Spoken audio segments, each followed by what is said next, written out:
Tonight we will have a guest lecture, but first a presentation of a book.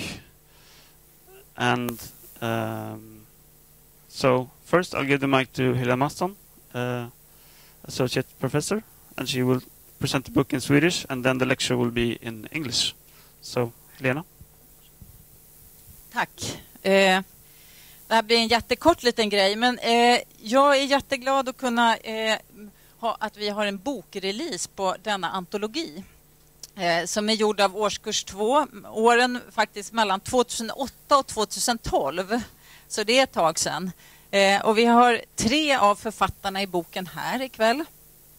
Och alltså varje år så går en kurs i årskurs 2 som heter Arkitektur och modernitet, som Kristina Pesch har nu, jag hade den förut.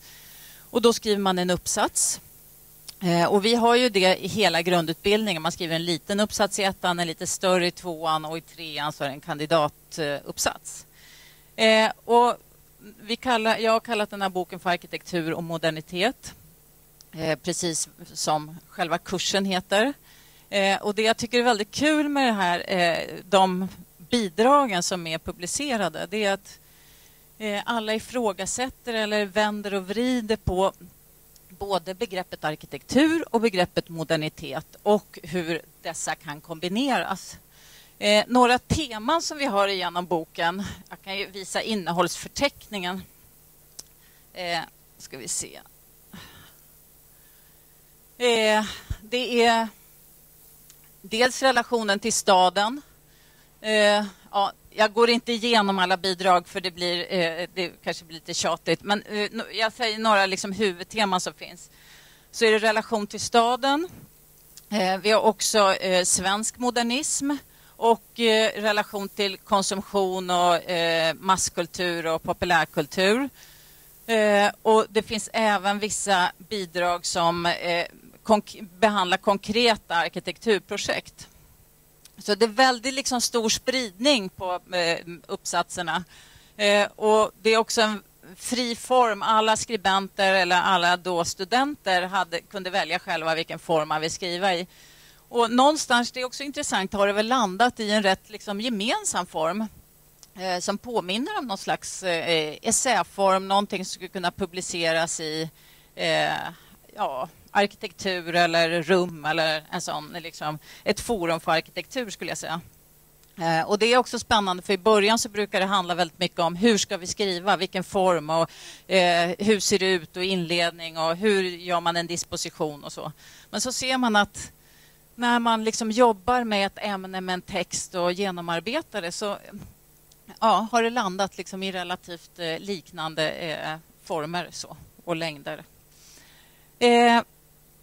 Redaktörer, medredaktörer, jag var ena redaktören då, har varit Erik, Sigge och Frida Rosenberg. Och vi har läst och arbetat vidare lite på vissa texter. Ja, alltså, vad ska jag säga mer? Jo, denna bok, formgiven av Research and Development, säljs där, eller rättare sagt säljs i baren, men står här vid det här lilla stället. Ja, det var kanske allt. Om ni har frågor nu direkt så ställ dem. Om ni har frågor till 3 av skribenterna så finns de här, så går också bra att prata med de medverkande nu eller senare. Okej, tack. Jag hoppas att ni får glädje av denna bok. Tack Helena. Helena is also newly appointed new head of research at the school, so I could take the opportunity to say public congratulations to that appointment. And Mike, assistant professor and director of the SUPD program, will present tonight's lecture. If you are here, Mike. Has anybody seen Mike?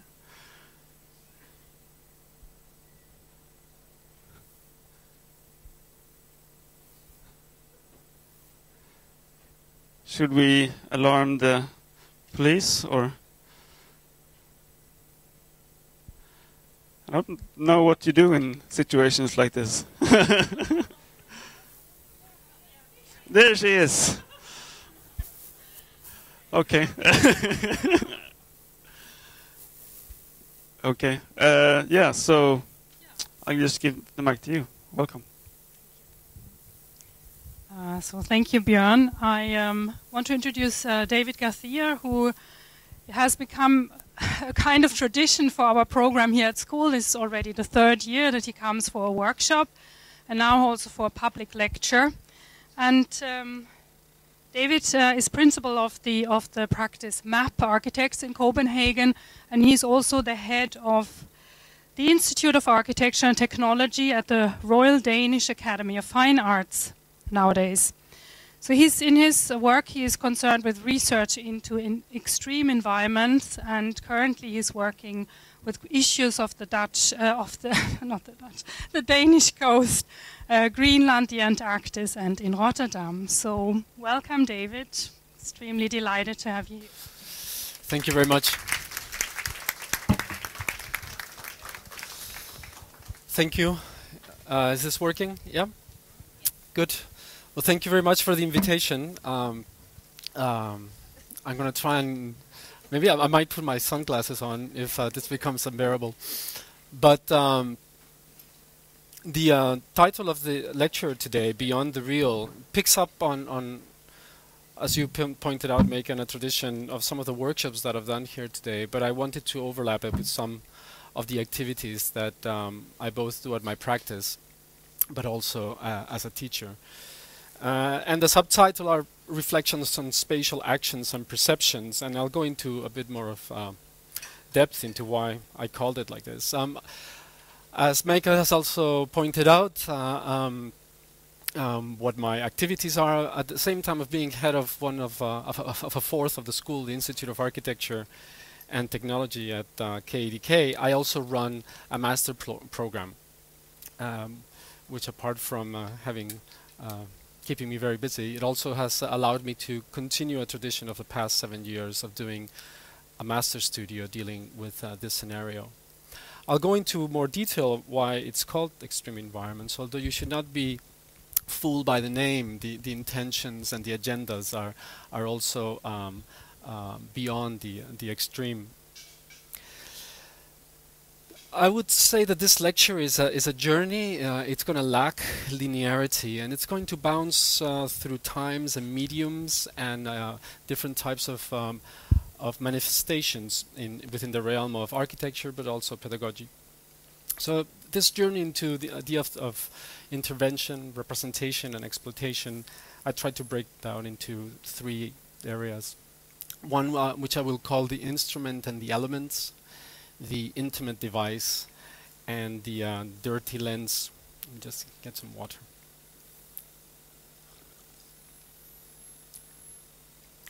So we start with the... was that me or was that you? We start with the instrument and the elements. I wanted to take a step back into the world of representation and the idea of fantasy and speculation through manifestations or through representations. And I couldn't avoid going back to Piranesi, the 18th century engraver, who, apart from depicting scenes of Rome, which are very curious, you can actually revisit many of his points of view and perspectives today. He engaged into this fantastic series of called the Carceri d'Invenzioni, or the almost the jails.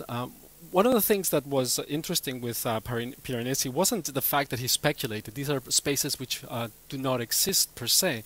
It was how he actually engaged with them. These are etchings that grew through time. They were literally manufactured and then printed and then etched again and printed again.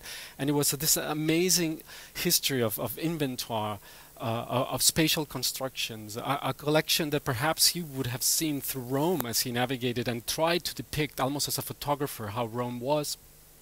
Here he took this creative freedom to speculate on other specialities.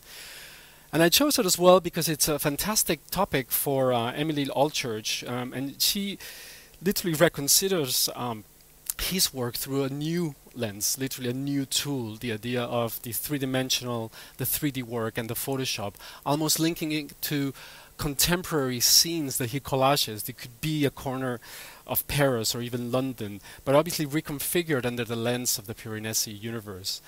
So there's a fascination here with taking ideas of speculation and recreating spaces that are not existent, but also reflecting on the method. In essence, I almost think that Piranesi was playing with Photoshop in the way that he erased, maced, and re-etched his plates. The idea of etching, of course, became very popular until the world of photography exploded, and we're going to pick this up in a second. But especially, I'm fascinated by Edouard Rieu and how he, in collaboration with Jules Verne, dived into how to represent the world of the science fiction, and in a way kind of created a series of scenes that were reference for us and how we understood classic elements or references of science fiction.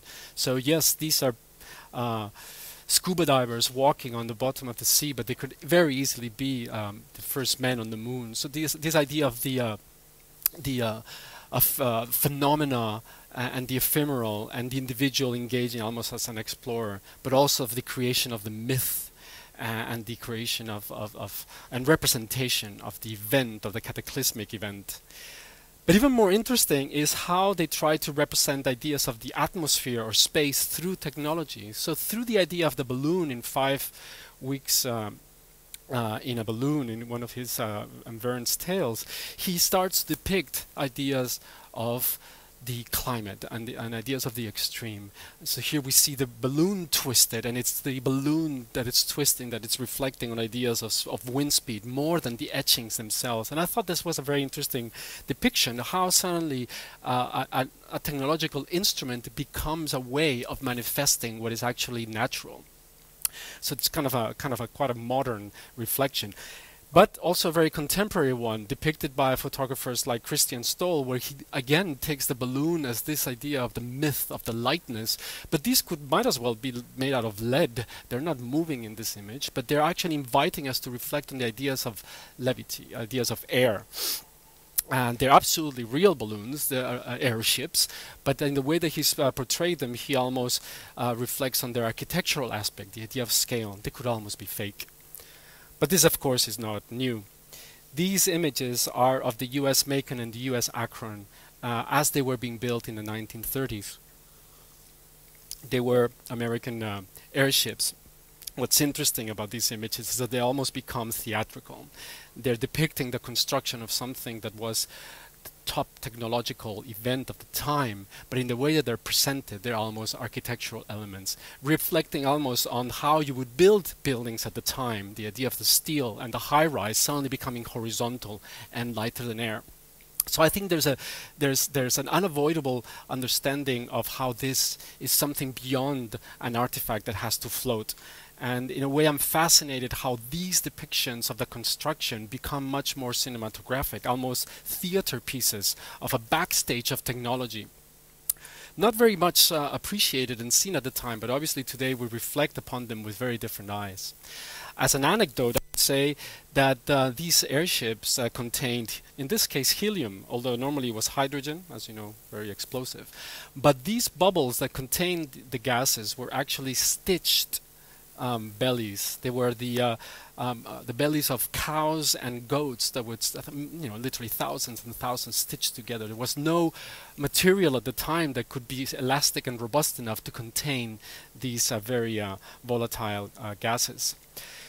And with the idea of volatile and reflecting on these images, I'm absolutely certain that Saraceno was inspired when he actually depicted these images and created these spaces. His obviously eternal idea of elevating individuals into space becoming very powerful in these images, which at the very first time that I saw them, I thought, well, wow, are these real or are they fake? Are these elements of construction? Are these his best case scenarios that are actually being collaged? But these are actually real spaces for his Frankfurt exhibition of a couple of years ago, where finally he could stretch this net and he could get people to almost fly and walk in space as he's always intended.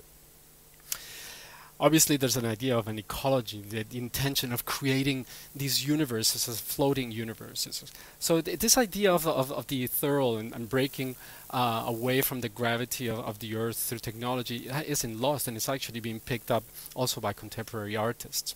And it's something that some of our students have also picked up. This is Alice Hardy in one of our expeditions to the Mojave Desert, where she was carrying this construct with her and literally blowing it up every night to inhabit it, but obviously very, very conscious to the problem of being exposed to the wind, and as a very fragile construction.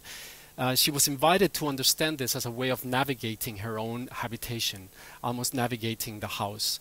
So she would, her suit was almost like a sailor's suit, and she would use the strings that you would literally use and system on a sailing rig to try and navigate through this element. What's interesting about this is that one can start to speculate and reflections on the landscape and the constructs through these technological elements, not because they're solutions, but because they're prisms, they're lenses to understand the environment you're in beyond just literally taking a picture. As for example, Flavian Berrar, and here the element of registration becomes also key. He creates this dome that he would make and push up into a mountain or a hill and let roll. And what was interesting was this time lapse of the navigation of this roll. So literally a line was defined not by the artifice of joining point A and B in a straight line, but how gravity actually treats a sphere and how the topography and its relationship to gravity was tracing a landscape on its own. If we go back to depictions of reality, obviously photography became a key moment in time, especially when it started to become more accessible and also as a technological element. George R. Lawrence, a very important individual, started to take photography to very interesting heights. Never better said. This was his giant camera with a huge crystal glass plate. You have to remember that you would use derivatives from silver to create your photo plates at the time.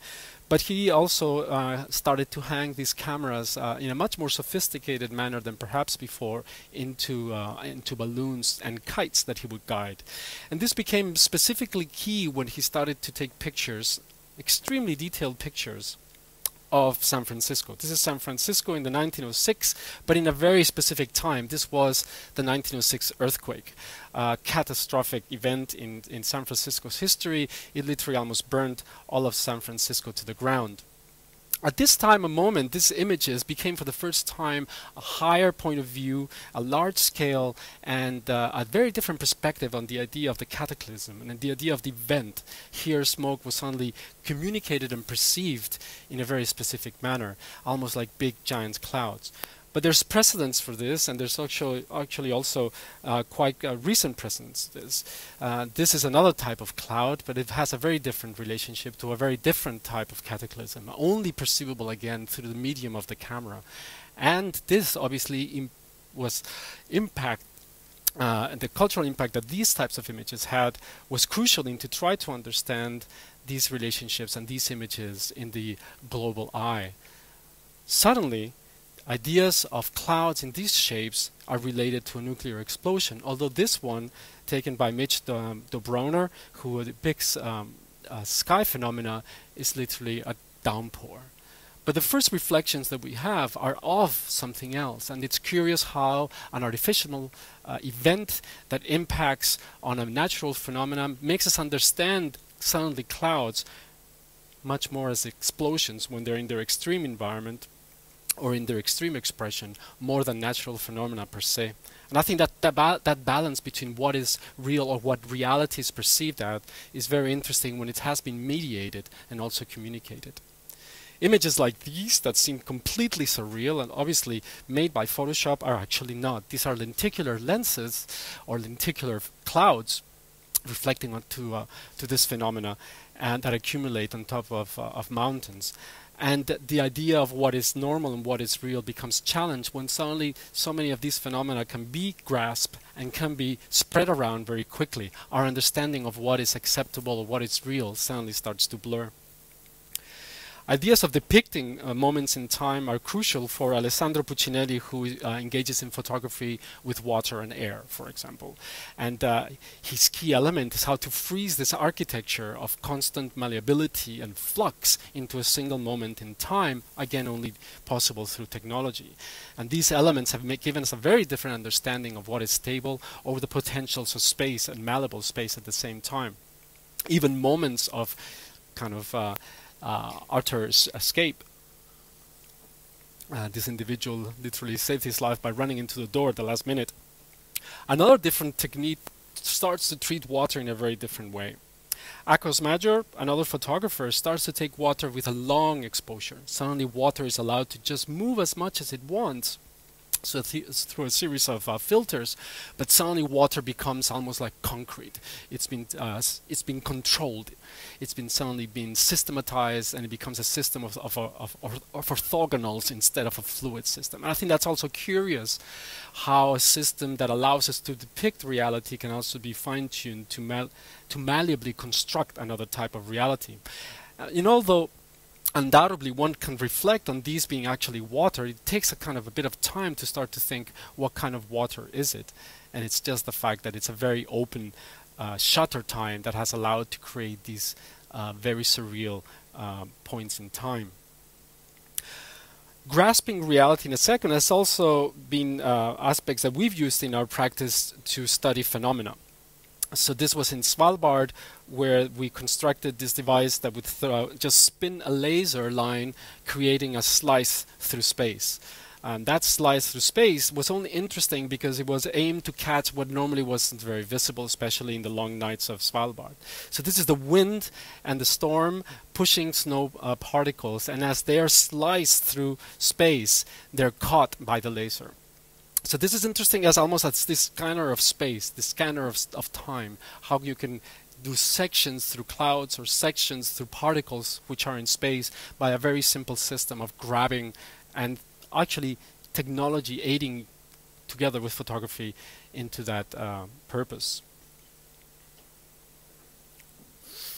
But of course, water itself stops itself as well. When temperature drops, it freezes, and you have this plethora and richness of forms that can derive from that. Not always necessarily what one wants, like in these buildings in Chicago, which were flooded by water. It was an old storage house, and through age and time, the refrigerating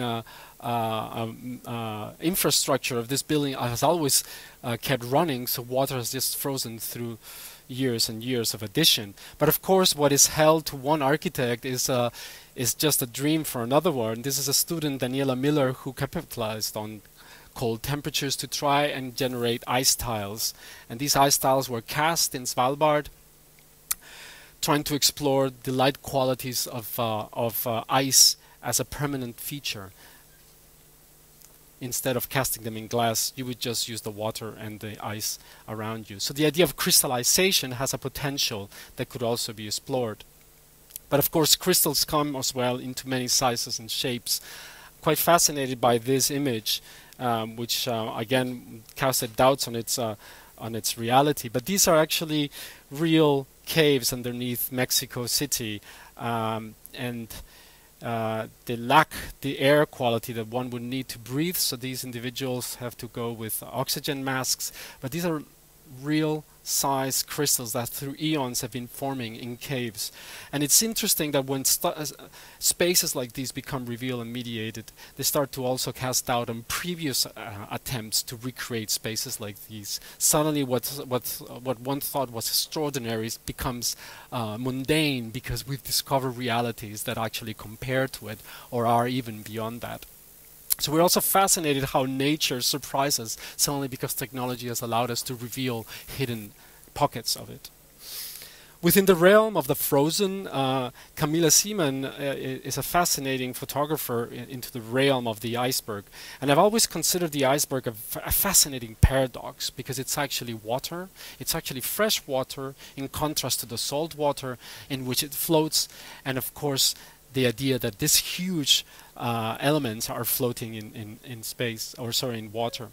And this was taken by a group of students here at KTH in a workshop that we did, in which they tried to inhabit these floating icebergs. So the idea of the island is a very powerful one because it encompasses, again, myths of the isolated, almost the vessel that doesn't move.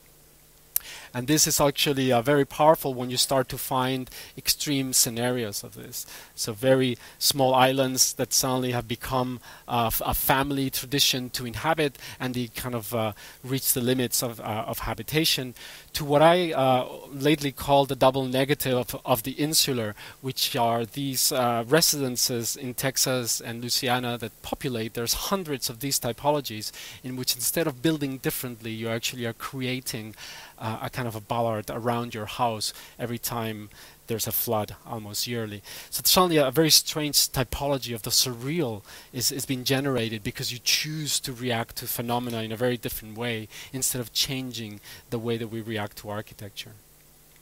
The perception of an island has also allowed us to see a very different world. So this is Bora Bora seen from the air, and this is the idyllic idea of the Polynesian island. And I think it's interesting how ideas of history and overlayings of ecologies give us very different perceptions.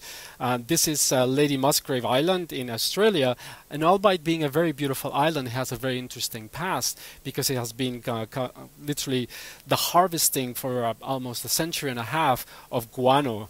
And guano, to just put it into lay terms, is just bird shit. And at a very time in the 19th century, this was a precious element because of its ammonia content. So it was actually one of the richest islands in the area because of this amount of excretions that it just populated what otherwise seems to be a pristine world. There's also interesting to see how reflections on ideas of the island have impacted our reality in very different ways. So this is an image of 2006 reflecting on the idea of sea level rise. It is a collage, it is a photoshopped image of Manhattan inundated, but curiously enough, it almost became prophetic when Sandy almost washed most of the southern part of Manhattan, which had a very direct impact in how the urban strategy of the immediate future in Manhattan is being geared through, as we know, a very large competition to try to engage with the sea level rise, but also storm impact. So this is a very curious set of three instances, from a fiction to a reality to the transformation of how the new reality will be. And we're quite fascinated how representations can actually impact how the future will become in a very direct way, just because suddenly history supports that speculation. And it's not because it only happens in this way, but in this case it is a very curious set of events. The insular is also a phantom-like reality sometimes, and take it very literally by some of the Eastern artistic traditions, and especially by Yang Jian Liang, who revisits the idea of the insular almost as a mega urban context. So he overlays the traditional ink painting of the Chinese tradition, the idea of the earth mound rising from the water, and overlays it with these densities of the Singapore, the densities of the Hong Kongs, in kind of a very strange overlay of not only historical events but also of understandings of the urban. And very often these mounds are actually garbage mounds. So if you look closely, these are actually nets covering garbage and that have been photographed, but suddenly the pagodas rechange the scale in this very clever twist of also a reflection of ecologies. This direction was also taken by this group of students again at KTH on how to reflect on the idea of the high-rise in Hong Kong as this overlaying of the natural and the physical. Now we're going to move into the intimate device. And what I understand is the intimate, well, one way that one could depict the intimate device is how we appropriate it and becomes a very close element, how we can actually use it as a way of redefining the body or reforming the body. And to do that, I'm going to just take a very classical example. which is the understanding of the image of the contemporary 20th century hero exemplified by the astronaut. Now, this is an image from the Mercury program, the original Mercury 7, and we see them clad in a very specific type of gear. It is silver, and there was absolutely no reason for this to be silver except the fact that for the first time aluminum was able to be cast onto plastic, and that's what we know today as mylar. And this gave an idea of the future that had actually been defined by the comic world before it was even defined by NASA. So these are actually just normal flight suits because their pressurized cabins did not need any type of spacesuit per se. But they had to give and communicate the idea of the explorer, the new explorer, and the futuristic explorer. Nonetheless, when NASA suddenly advanced their program, as we all know, and had to land on the moon, you needed a suit that had to be able to maintain your life outside of the pressurized cabin, what's called an EVA or extravehicular activity, or when they land on the moon. This created a very, very, very big problem. How do we create a capsule that you can wear? So a competition was obviously launched to do this, and the resulting elements and entrants were obviously very surprising and very powerful. Again, they had to reassess and reinform the idea of solidity and the amount of pressure that these suits had to deal with. You have to think that outside you would have in the area that's been lit by the sun something in the order of 200 degrees, and in the shadow area you would have minus 70 or 100 degrees Celsius. So 300 degrees of temperature difference among many other challenges. So the idea of containment was obviously very important. So all the known aero engineering firms of the time came with these very robust systems that could obviously tackle any type of pressure. And they came with a very, I would say, optimistic expectations towards that competition, but they forgot a very important problem, which was you need to take these into the spaceship. They need to be folded away because you're not using them while you are in the capsule. So surprisingly, for the masculinity of NASA, the competition was won by Playtex, which at the time was a groundbreaking women's underwear firm, because it was playing with elasticity and nylon as one of the new materials of the time. So suddenly the firm that was designing the women's most comfortable and future underwear and been sold in the market won the competition to define who would be the next explorer, the future explorer. This was not taken lightly by NASA, but they actually had to accept the fact that they came with solutions which were flexible. It was a multi-layered system that allowed for flexibility and protection, because there was an understanding of the potential of a new material, which literally was fabric. Fabric is something that was light, that you could collapse and put it on again. So, as we all know, the astronaut suit became a reality, and it has allowed astronauts even today to be able to survive the extreme conditions of space. But what's interesting is that this thinness of layers that protects the heroes of the time was actually stitched by hand by hundreds and hundreds of women in a Playtex factory under the supervision of NASA.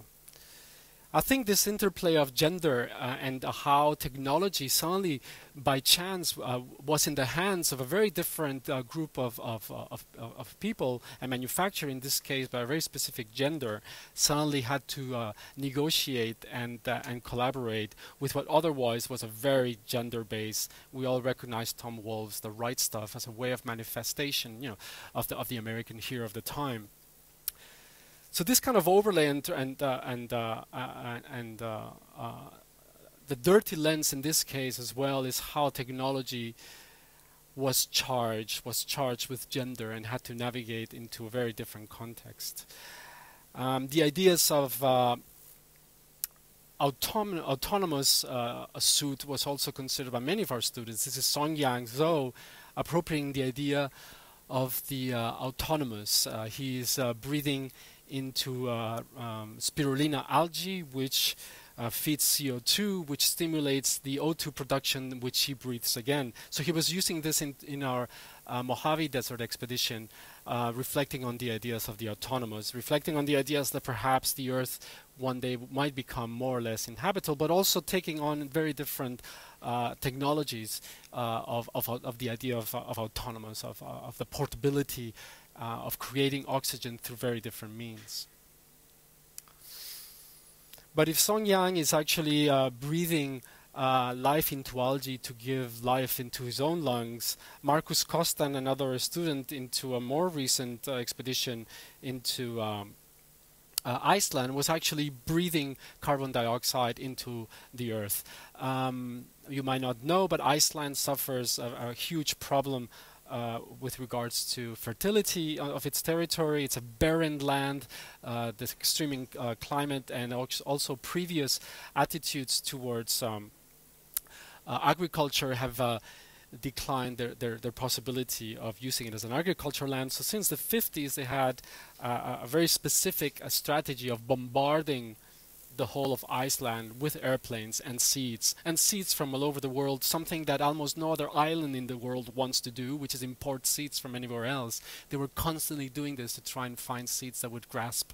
One of the biggest problems is that there's no CO2 left in the soil, so literally Markus was capturing his own CO2 to inject it back into the soil, and in as such breathing back life into that barren country. Ideas of the astronauts are ancient, but none more powerful perhaps than 2001 by Kubrick in this 1968 depiction of colonies in the moon. But they also created archetypes of reflection on how the body moved in space, but also how we moved the body away from space, and ideas of habitation became removed. This very stylized and modernized idea of how you could inhabit a space station is very different from what we experience today in an International Space Station. But nonetheless, they are archetypical images, and still NASA strives to reflect on this cleanness with its imagery, wants to mediate the International Space Station as the idea of the slick. But also the reflection of the inhabitation away from the Earth, which now it's reaching the level of 100 days of stay, and this is obviously aimed towards our NASA's eventual future trip to Mars. But before that, we landed on the moon. And when we did that, there was a very interesting step that was taken, not only with regards to inhabiting the body, but also our idea of habitation. So the lunar module, as we see it here, had to land on the moon, and for the last missions that were done in the 70s, they almost became the life for almost a week for some of the astronauts. So this became literally almost a house. Sometimes you don't even stay for a week in your summer house. And these individuals had to stay there for a longer amount of time in a very, very barren context. So the idea of the fictitious biosphere that I called, a biosphere that even worked before the biosphere failed in the 1980s, is a very curious one. Due to its fragility, you could just punch a hole with a pen through the thinness of the aluminium, but it created enough resources to inhabit it almost as a summer house.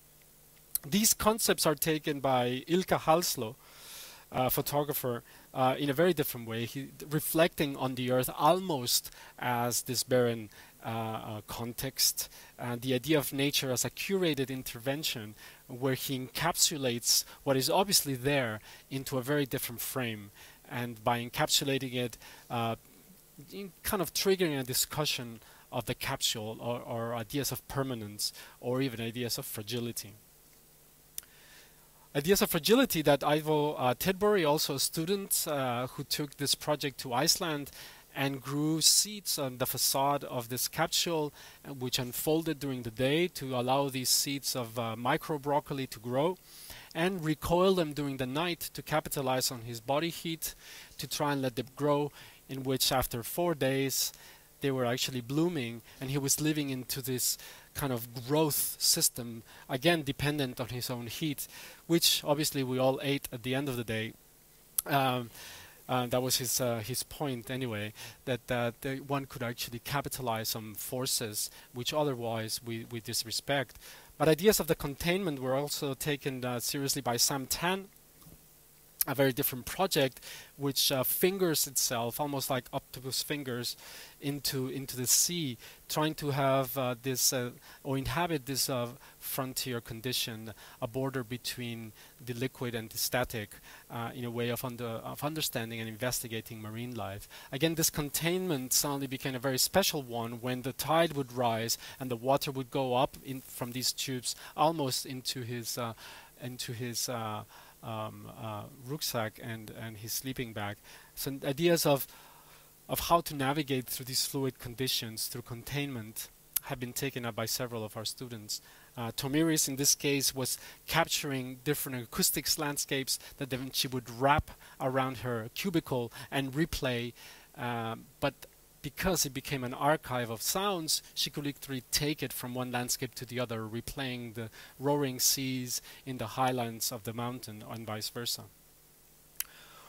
Or Lisa MacDonald, who investigated ideas of flexibility and how to freeze textile in her own shelter. So in a way, these reflections from the students are ways of mediating their own understanding of that landscape, in a way of engaging into a one-to-one experimentation, which was often filled with failures. It implied that it had to directly deal with the context that they were investigating, not as something that they visited, but as something that they had to inhabit, something that they had to test, build several prototypes, collapse, take into the airplane, take into their bag, and then literally build in the different landscapes that they inhabited. And for us, this is an important way to engage into a one-to-one and what I call hyper-specificity. How these constructs are not necessarily solutions, but they're prisms. They're lenses that are forcing you to stay and engage with the context as it talks back to you, as it surprises you. But depictions of ideas of isolation are very interesting when they're taken into almost the narrative or the purely speculative. This is Jim Kazanjian, and his habitations as myths, or actually the idea of the cataclysmic inhabitation, how it is inhabited, but it's filled of the leftovers of a society that almost a la Mad Max is trying to recompose itself from leftovers from an apocalyptic event. I think they're very curious how they also revisit history in their former aspects. But obviously it's a very different one than engaging with the landscape at one-to-one. I think the link with his discourse is very clear. And there's no doubt that there's reflections on the idea of the oil rig and its environmental impacts and how they're deconstructed by some of his collages. But in a way, Burtynsky also reflects on these ideas of the decomposed and the contaminated landscape. And in a way, in these shipyards or deconstructing shipyards in Bangladesh, it's curious how he balances the idea of the contaminated and the polluted, but also with such an aesthetic eye that it becomes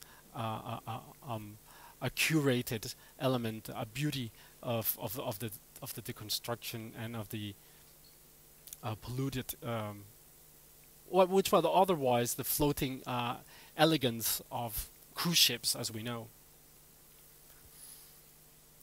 The dirty lens. We're interested in the dirty lens because of its surprises, but also because of its malleability, as opposed to a lens which is very clear and very clean, and we always expect the results which are mathematically shown.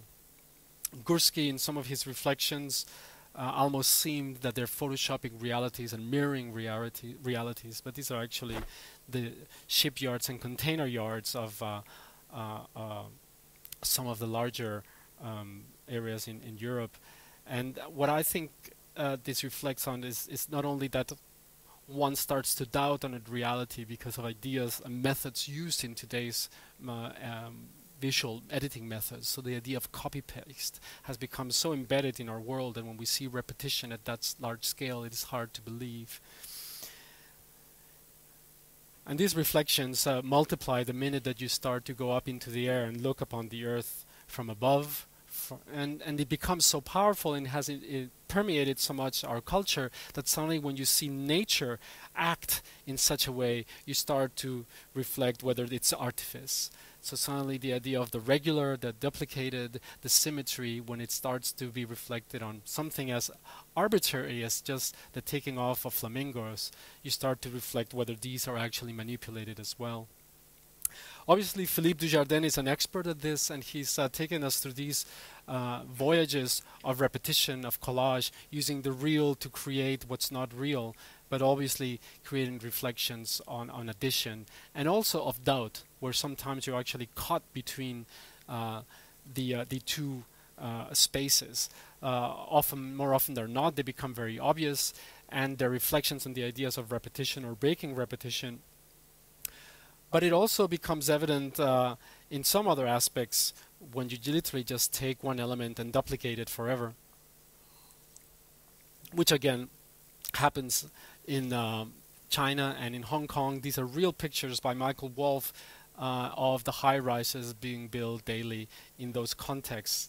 In this case, they're not photoshopped. They're literally just simply cut off of and zoom-ins of his portraits of these agglomerations, these additions on a vertical level that are actually our contemporary housing spaces.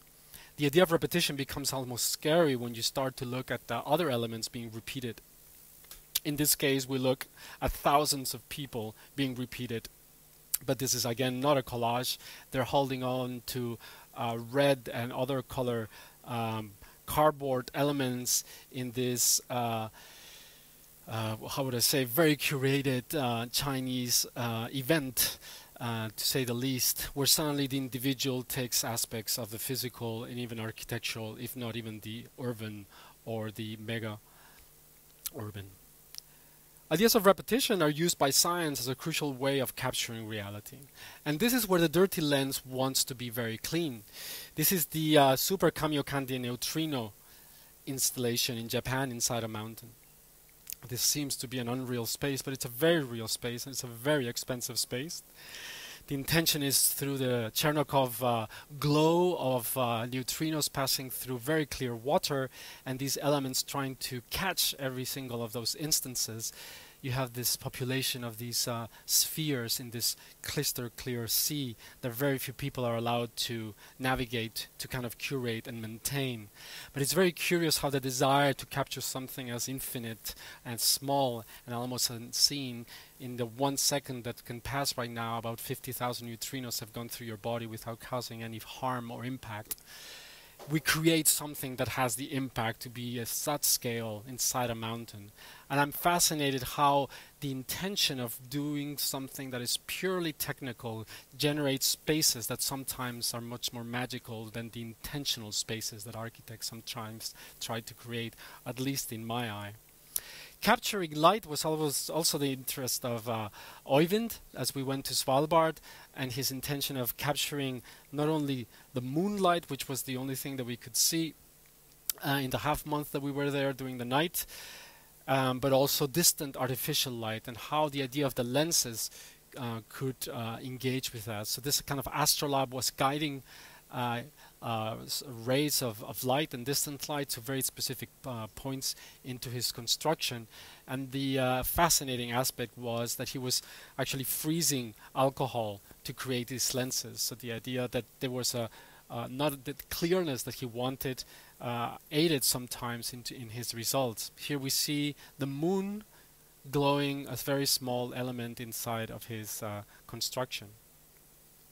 But there's a catalog of these constructions and the aesthetic worlds that they create in their necessity to be controlling. And we're fascinated by how they end up being very interesting formal projections and constructions. This is a Sunbury Neutrino Observatory, another catalog of spaces. This is the Gamma Sphere at Lawrence Berkeley National Lab. And we have the Large Space Simulator at ESA Test Center in the Netherlands. What's interesting about these spaces, another one, the Joint European Torius Jet, is how much of this becomes aesthetic because it's being narrated through a very specific lens, or what are the powers of these spaces on their own right. So again, it talks about how the mediated space has a power beyond its own reality. The James Webb Space Telescope primary mirror and the pulse power facility. This facility generates the world's largest X-rays, for example. The reason that sometimes we reflect upon these images is because we also enjoy the embrace the manufacturing itself, that the aesthetics of the things that you're using can be empowering. We are accustomed to hiding almost all the infrastructure that makes a building run or a car run per se. But I think there's a potential of a formal exploration and at least a formal language that can be found in appropriating those elements. Astrid Blichfeld was engaging in biomimicry by trying to find out how polar bears insulate themselves by using, in her case, fiber optics. Polar bears have very specific type of hair. Their skin is black, but their hair is white because they have to camouflage. But they want to capitalize on the solar heat during the summer, which is very hard if your hair and fur is white. So the hair is actually hollow, and it channels us light through the fur all the way to the black skin color that they actually have. So they're actually both having a camouflage effect, but also channeling light to the to capitalize on the sun's irradiation. And this is something that she wanted to experiment with by measuring the effects of this artificial composite, or literally a biomimicry. And Julian Nolan engaging in how snow and salt, very prominent and existent in the Arctic, could be used to generate electricity. So this is literally him shoveling snow to the top of his device and some of the salt that is found in the road, and that would melt the water that trickles through these layers, and literally the elements that you see are copper and zinc, and makes the whole facade light up. So literally he was generating light just by using snow. And here, in a tongue-in-cheek situation, he was placing it in front of the carbon and coal-run power plant in Svalbard. So I think to end the lecture, I'm going to play a small trailer of the expeditions that we had in our program this year in the Arctic, where we went to Svalbard and Iceland, trying to investigate the frontiers and the edge conditions of the Arctic. And in a way I would like to show this because it reflects again on this idea of the mediated space. One of the reasons that we urge students before they define their program and what they're going to do as a building is to let them understand what is the context that they're going to do in it. Do it at. And we do that by sending them to these places, by building these constructs. And even though we encourage them to make them work, obviously the hidden agenda is that through the effort and through the failure and through the desire to make them work, there's a constant relationship with the context and the culture at site. They have to navigate with those realities and often discover potentials which were hidden and not necessarily always what seems to be a problem needs to be so, and can be sometimes turned into an asset. So having said that, I'll turn into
Thank you very much.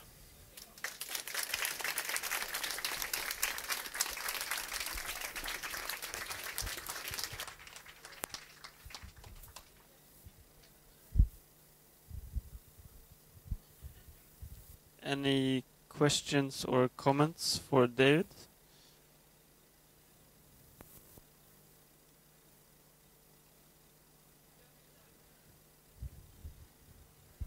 I was curious about what do they pack when they go to Svalbard? Do you pack a lot of stuff, or do you have to work with what you can get in terms of materials, technologies? I mean, you mentioned some of the alcohol islands and so forth, but yeah, I was curious. Do you mean with regards to their device? Or, yeah, exactly. That, you know, all this production. Well, it depends on what they're constructing. They have a budget and a time, and the plane takes off, and it has to be made, and it has to be able to be carried in the airplane. So most of them will take everything that is needed, and if you can't, they will try and call ahead and collaborate with that community, the scientists that might be there to try and help them or give them some material that otherwise it's not allowed to fly with. Okay, so they are planning beforehand. Yes, I have to say that before there's a 3-week work group that is about researching on all aspects of these contexts, from the cultural, the environmental, the historical, the geological, and so there's literally a compendium being built up, and then from that they start to identify these specificities, that which becomes very interesting and very anomalous. Then they decide what am I going to build to investigate that, and to do that they have to collaborate with scientists and experts both in Denmark or abroad, or which are going to be on the sites that they're going to visit. And then they go through literally almost 2 months of prototype making and research until the thing that they have to transport works. But obviously what's always fascinating is that things never work as expected, and we know that, of course. No, because I was curious about how much, you know, that is coming from a very local process of experiencing, but it's very much planned, and then you it's a month, it's a semester work. Okay. And then the first semester ends with this expedition, and before they land back they have to have written a program for a building. Okay. And the idea is that obviously they use these constructions as a way of reflecting on the challenges, problems, or the architectural investigations that they would like to continue. But what they build to test is literally almost that lens. It's that way of perceiving the landscape, which is not just taking a camera and taking pictures or taking a bit of sketches, which is also fine. But this implies that you're there for half a month, and you're being revealed very different realities than if you just navigate through, for example. Yeah, thank you very much. Thanks. Fascinating. Yeah. Anybody else? Thank you so much. Those images were really amazing, and the projects seem quite broad, actually. But the question that I wanted to ask, and it's such a typical thing for an Australian to ask, I think, so I apologise in advance for the cultural stereotype here. But coming from a country that was kind of founded on a sense of curiosity and expedition, which resulted in some pretty brutal colonial behaviour. I have to ask, when you enter these areas and some of them being kind of colonially associated with Denmark, how do you deal with doing that in 2015? Absolutely, yeah. I think the role of the expedition is more a frame of discerning it from a field trip than anything else. From the very beginning, they have to engage with the community at hand. So if they're going to be doing things in the street, they're going to have to talk to who lives in the street. Do you want to participate? So there has to be a local engagement. So the idea of participation is crucial. And very often, some of the artifacts are appropriated by the locals. Sometimes they engage with them, and they're actually left and tested by them for some time. So of course, especially with regards to Greenland. Apropos your comment, that's a very delicate. But I think it's just whether it's a colonial approach or historic context we might visit or not. You just want to always land with care and knowledge, and there's nothing better than sharing literally ownership and appropriating knowledge from the people who are there. So that's a crucial aspect of, I mean, the idea of hyperspecificity is so much with respect to the physical aspects as it is to the cultural aspects. So all of these projects cannot happen unless there's a very tight collaboration with the community. Yeah, but very good question, thanks. Any final words from anybody else in the audience? Okay, then thank you again, David. No? Okay, one more.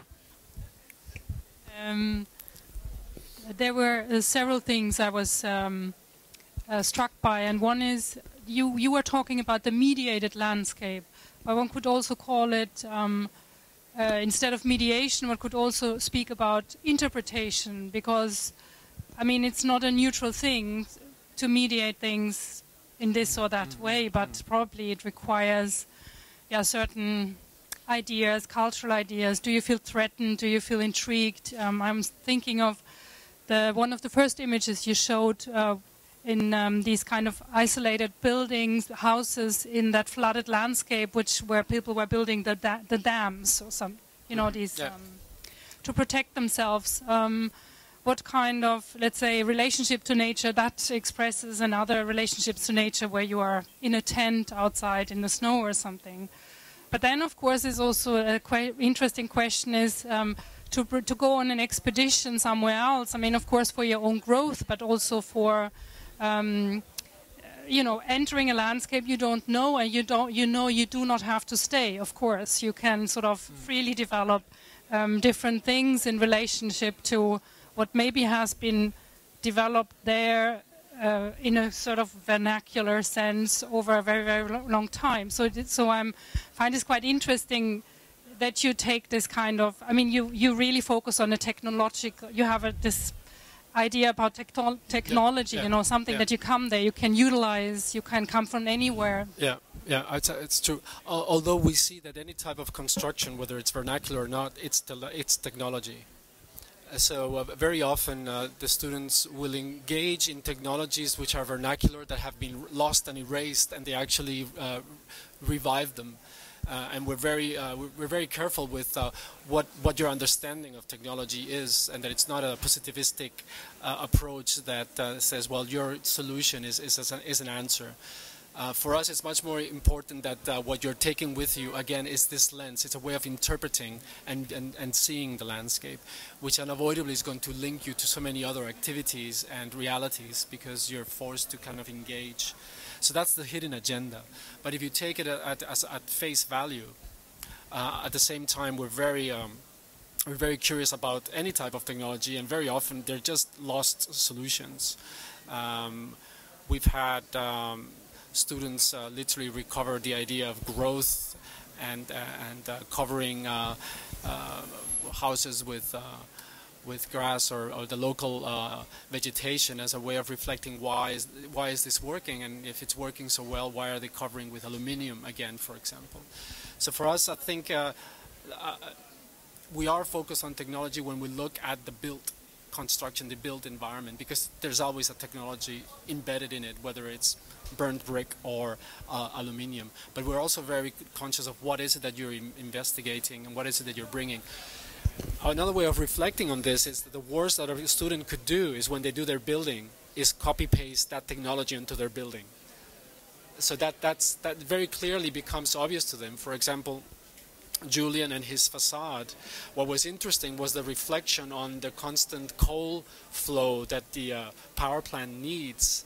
and the interest in the local community and the debate that generated, much more than actually the technology itself. It's not a really good solution because they erode and they corrode very quickly. So after 2 or 3 weeks, they start to lose efficiency.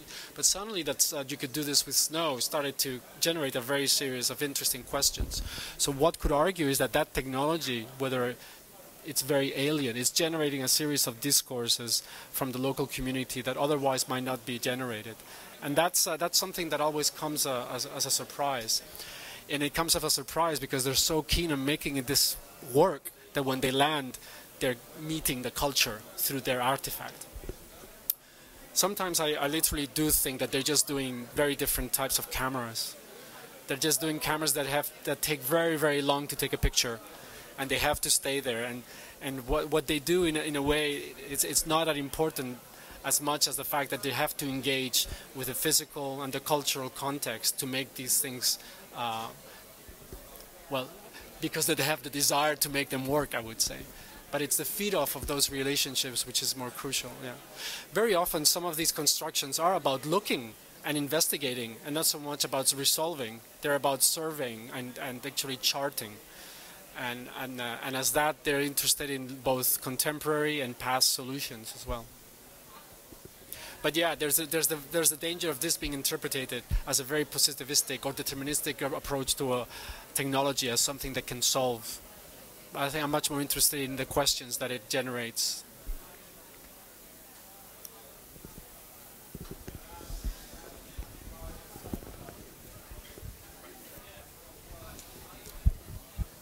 I have a question which is maybe a bit the reverse side of Helen's question, which also maybe relates to a lot of other initiatives around internationalization of education, where students go abroad and could have a sort of a colonial experience, both, and then you can question what is left there, what is left that is valued there, what is the value of what is left there.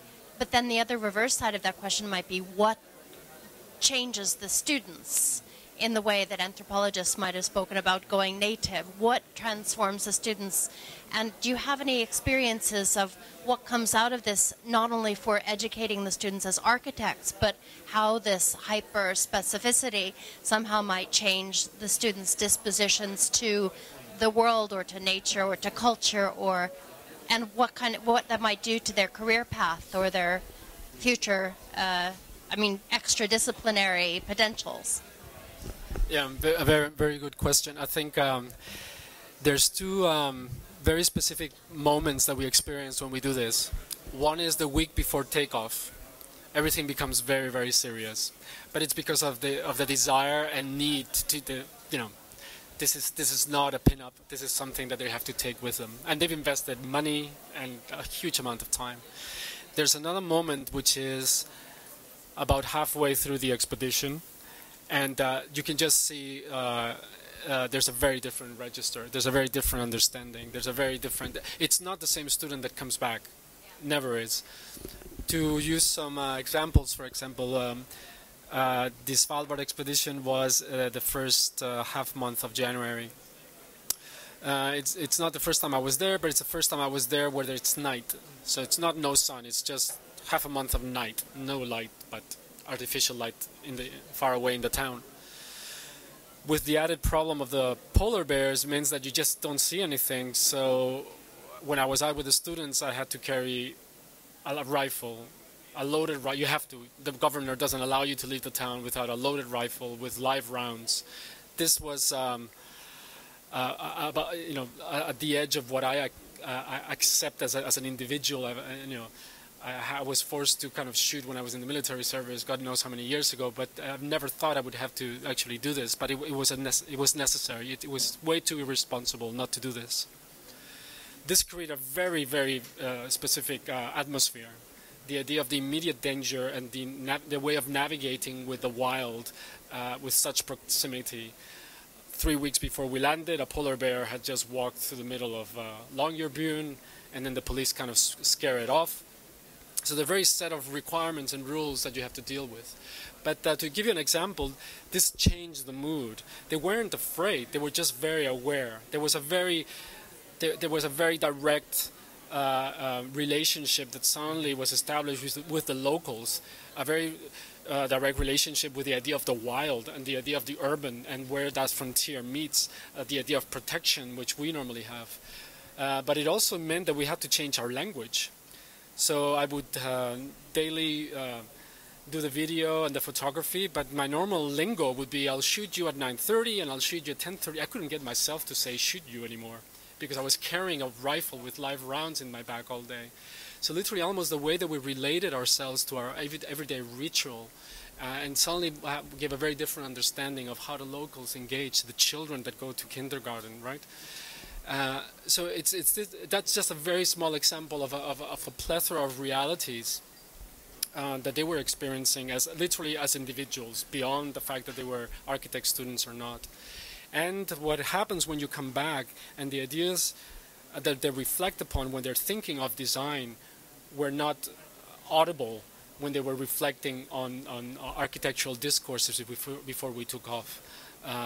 You know, beyond the idea of comfort is the idea of energy level, you know, the idea of being close to individuals when there's so lack of light. And there was this much more personal reflections on their experience. And that's happened in all the expeditions we've done, whether it's been to the desert. It is a very different individual that comes back. And curiously enough, you hear of these students, you know, years again and again. They look at this as a very, you know, sometimes for bad, sometimes they just hate us because they think it was just so hard, and it's also very physically hard. These experiences are, you know, backs still ache, fingers are still broken, car accidents have happened. You know, it's also tough. But I think what it implies is that the individual is not just visiting to do a project; it's trying to get slightly closer to some of the realities that they're experiencing. For example, in the hurricane that we experienced in Iceland, right? Houses being blown. The Burbandunga volcano has a very different type of a gas cloud, which is poisonous. So we have, like they do, have to look daily or literally on an app, what's the direction of this gas plume, because you have to navigate and move yourself around it. But this is the everyday life of people in Iceland. And I think that type of experience hardly happens if you just stay in Reykjavik, for example. But to answer your question, they are very different individuals. And even though it's just half a month or sometimes 3 weeks, I think they're changed somehow, yeah.